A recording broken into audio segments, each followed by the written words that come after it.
nggak ada itu berbeda sama ini jelaskan karena memang penjabaran teori pidana. Untuk agenda besok Pak? Masih saksi ajak dari masa sampai hari Jumat. Pak, tapi kalau yang keterangan hari ini berarti nggak ada istilah meringankan terdakwa atau apa? Ya, kan pendapat ya, pendapat.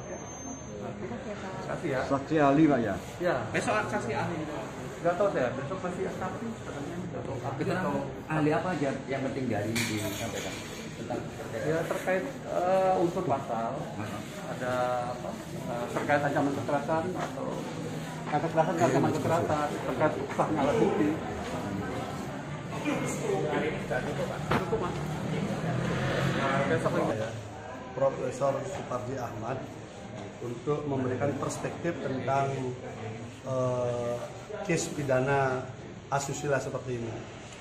Jadi tadi membedah soal masalah status visum secara hukum, persyaratan formil, persyaratan material, kemudian soal kesaksian tunggal daripada korban yang tidak didukung oleh nama-nama yang disebutkan korban, itu bagaimana statusnya, soal pasal 65 perbarengan, konkursus itu ketika salah satu atau dua peristiwa itu tidak terbukti bagaimana. Jadi lebih pada penggalian ilmu hukum pidana untuk memberikan perspektif dan penguatan, termasuk juga kita tanyakan soal posisi keyakinan hakim di dalam sebuah perkara yang harus dilakukan. Apakah murni harus berangkat dari alat-alat bukti persidangan atau keyakinan hakim itu bisa datang dari luar. Artinya kan kadang-kadang peradilan opini, tekanan publik, kan itu. Tapi tadi disampaikan oleh saksi ahli bahwa keyakinan hakim itu harus tumbuh dari fakta-fakta persidangan, bukan dari tempat yang lain. Nah ini kan mudah-mudahan bisa menjadi panduan kita bersama kan. Kan ujungnya nanti kan hakim yang memutuskan. Begitu juga saya sempat coba menanyakan karena gregetan juga bagaimana sih caranya mengatasi sebuah rekayasa kasus hukum gitu loh, sehingga hukum kita ini tidak dipenuhi oleh rekayasa. Ada nggak mekanisme? Ternyata beliau kesulitan juga menggambarkan itu. Karena kalau polisinya menyimpang, udah ada polisi. Kalau dokternya menyimpang, ada dokter. Nah, saya tanya, ini kan satu rangkaian. Kalau misalnya satu rangkaian ketidaksempurnaan penyidikan dipaksakan bagaimana? Ya itu tampaknya belum ada instrumennya. Apalagi beberapa saksi yang sebenarnya memenuhi kualifikasi saksi palsu, sesuai dengan keterangan ahli tadi, itu sudah dilindungi oleh lembaga LPSK. Ini kan sudah terstruktur sistematis dan masif cara kerjanya. Jadi memang ada kekuatan yang tidak tampak yang bekerja. Dan ketika kami mencoba mengurai itu, tampaknya menghadapi tembok tebal juga. Karena saksi yang kira-kira bisa memandu ke arah sana, yang membuka kotak Pandora itu kan kemarin sudah tidak dikabulkan untuk dihadirkan gitu. Karena kalau dari situ kita tahu dengan alat bukti yang ada, sepertinya kita akan bisa buka. Tapi ini bukti saksi ahli aja deh.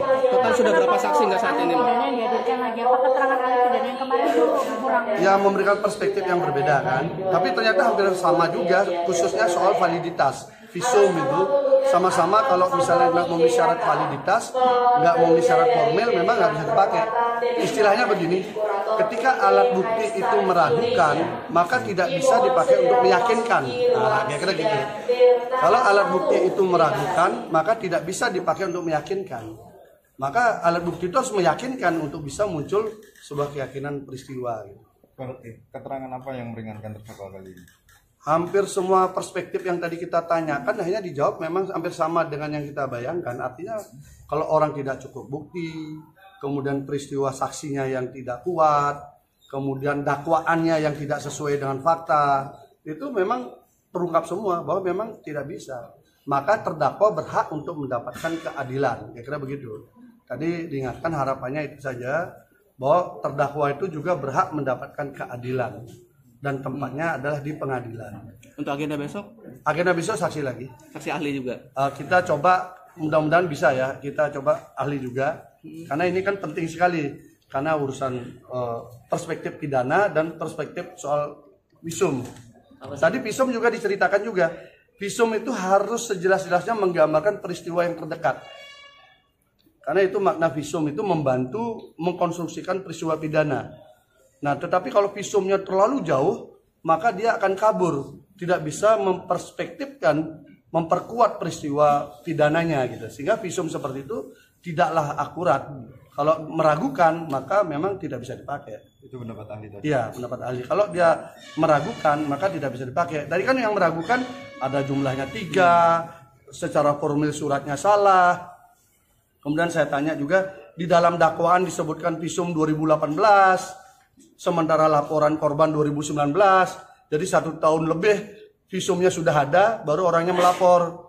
Ini kan tidak rapinya skenario kan.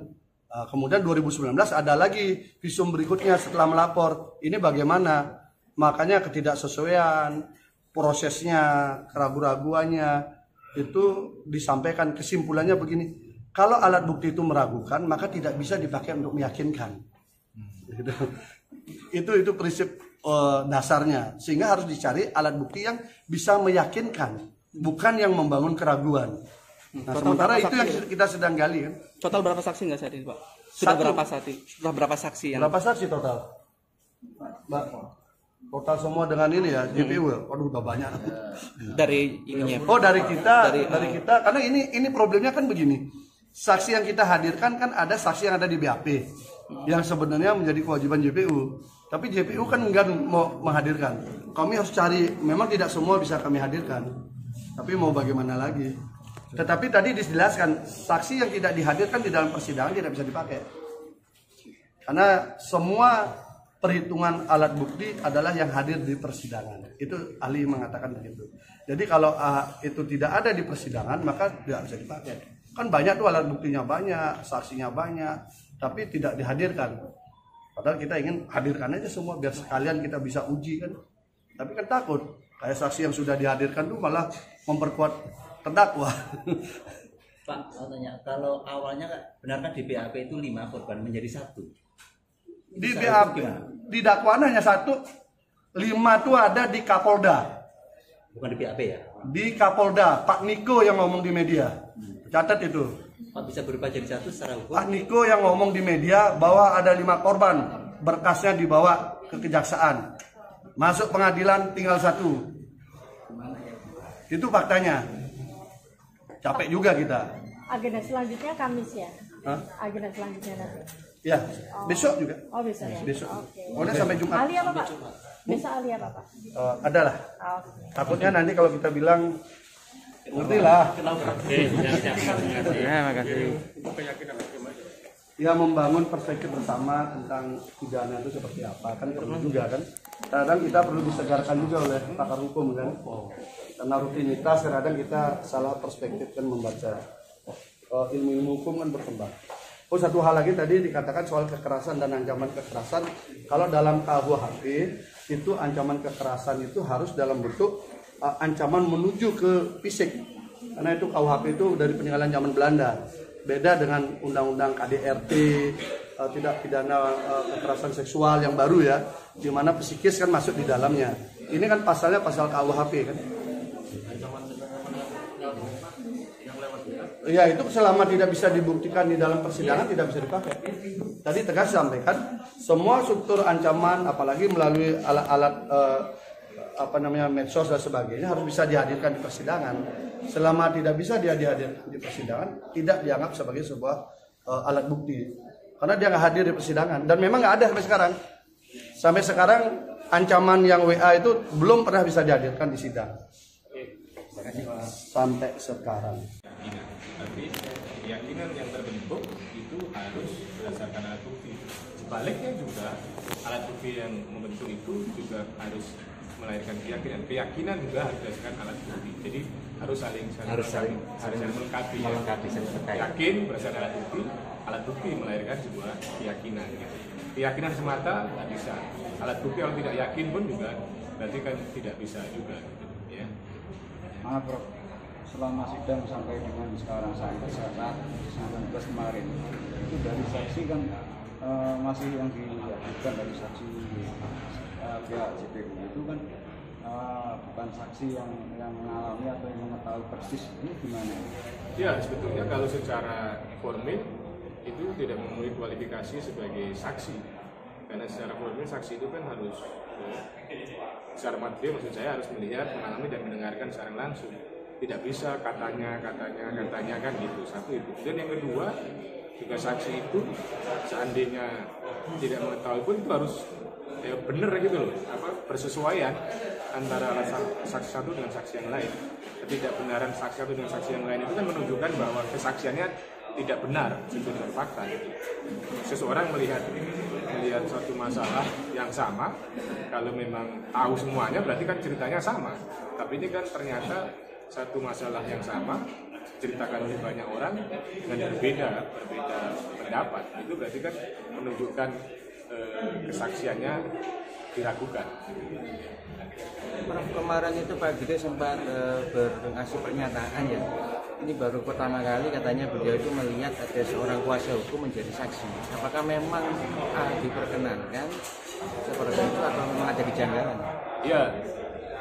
Tadi kan jaksa juga nanya kan, apa ada larangan misalnya seorang kuasa hukum menjadi saksi. Ya, secara eksplisit tidak disebutkan seperti itu. Kuasa hukum dilarang jadi saksi, tidak disebut seperti itu. Tetapi kan secara material kan, saksi itu kan harus objektif kan, tidak boleh ada konflik of interest kan. Maka untuk menjamin objektivitas dan mencegah konflik of interest tadi itu harus dipastikan bahwa saksi tadi tidak punya ketergantungan, tidak adanya hubungan keluarga, hubungan pekerjaan, sehingga yang disampaikan adalah fakta. Jadi bukan kepentingan dari korban, tetapi yang disampaikan adalah fakta. Kalau yang disampaikan korban adalah fakta, nggak ada masalah. Tetapi kalau yang disampaikan korban bukan fakta, maka kesaksiannya kan menjadi tidak benar, gitu, karena tidak sesuai dengan fakta.